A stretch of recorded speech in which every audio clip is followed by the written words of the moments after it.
أعوذ بالله من الشيطان الرجيم.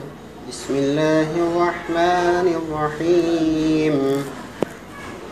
فإن تولوا فإن الله عليم بالمفسدين.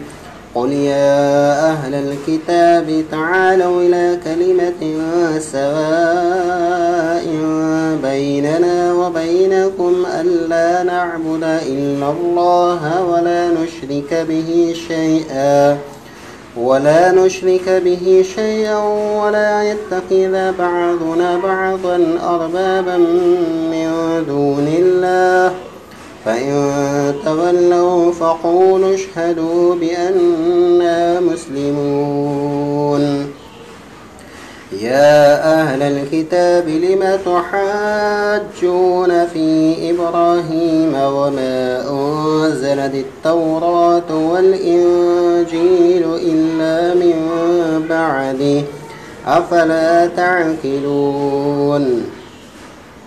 ها أنتم هؤلاء حاججتم فيما لكم به علم فلم تحاجون فيما ليس لكم به علم والله يعلم وأنتم لا تعلمون.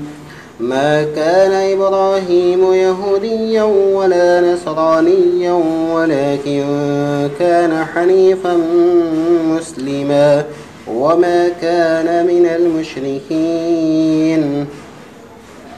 إن أولى الناس بإبراهيم للذين اتبعوه وهذا النبي والذين آمنوا والله ولي المؤمنين.